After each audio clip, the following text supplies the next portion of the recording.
শুভেচ্ছা জানাচ্ছি আজকের রেসিপিতে। আজকের রেসিপি হচ্ছে সুন্দর একটি নাস্তার রেসিপি, ইজি এবং সিম্পল রেসিপি।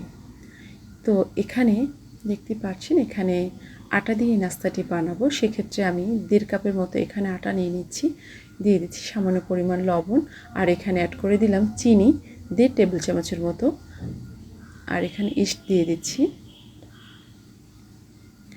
1 টেবিল চামচের মতো। এটাকে নাড়িয়ে চাড়িয়ে নিতে হবে এবং একটি ডো তৈরি করে নিতে হবে। সেক্ষেত্রে আমি এখানে যে পানিটা অ্যাড করে দিচ্ছি ডো তৈরি করার জন্য, এখানে উষ্ণ পানি নিতে হবে। জাস্ট হাত চুবালে যেন গরম লাগে এরকমটা পানি নিতে হবে। এখানে আমার পুরো 1 কাপের চেয়ে একটু কম লেগেছিল পানি। আর আপনার যদি পানি একটু বেশি হয়ে যায়, সেক্ষেত্রে যে আটা বা ময়দা দিয়ে বানানো, যেটা দিয়ে বানান, সেক্ষেত্রে সেটাই একটু সামান্য পরিমাণ একটু দিয়ে নেবেন। তো এখানে আমার কোনো আটা অ্যাড করতে হয়নি, তো আমারটা হয়ে গেছে। তো হাতে যখন লেগে আসবে, আর সেক্ষেত্রে আপনার 3 টেবিল চামচের মতো তেল দিয়ে এটাকে সুন্দর করে মাখিয়ে নিতে হবে এভাবে করে, তাহলে আর হাতে লেগে আসবে না।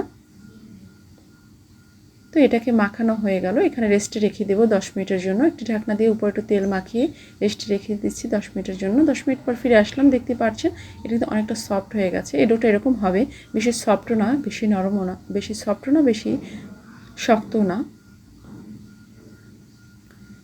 তো সেক্ষেত্রে এখানে আমি একটি টুলে নিয়ে নিচ্ছি ডোটা, একটু আটা ছিটিয়ে নিচ্ছি এইভাবে করে, আর একটু রুটির মতো এটাকে বেলে নিব বেলনার সাহায্যে। তো এইভাবে করে হাত একটু পুরু রাখতে হবে, এভাবে করে 4-5টা করে সুন্দর করে ঘুরিয়ে বেলে নিচ্ছি। আর এখানে সামান্য পরিমাণ তেল দিয়ে, সাদা তেল, খেতে কিন্তু তেলটা দিলে অনেক মজা হয়। তো এটাকে সুন্দর করে দিয়ে দিচ্ছি আর একটু চেপে নিচ্ছি এভাবে করে বেলনার সাহায্যে। এখন একটি কাটারের সাহায্যে সুন্দর করে গোল গোল করে কেটে নেব। কাটারে একটু সামান্য পরিমাণ তেল মেখে নেবেন, তাহলে আর লেগে আসবে না। এভাবে করে গোল গোল করে কেটে নিচ্ছি।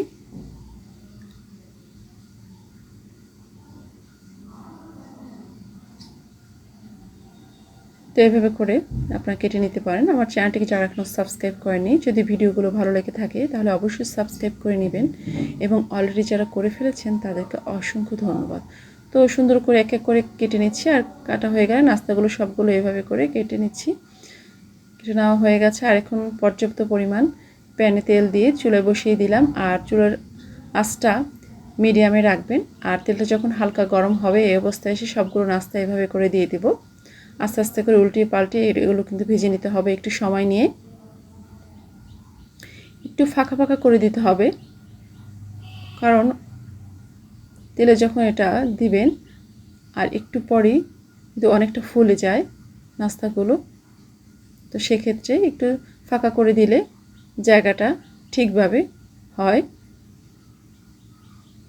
তো অনেকটা ফুলে গেছে, দেখতে পাচ্ছেন। পিঠাগুলো খেতে কিন্তু দারুণ লাগে। এটা নাস্তা খুবই মজাদার নাস্তা।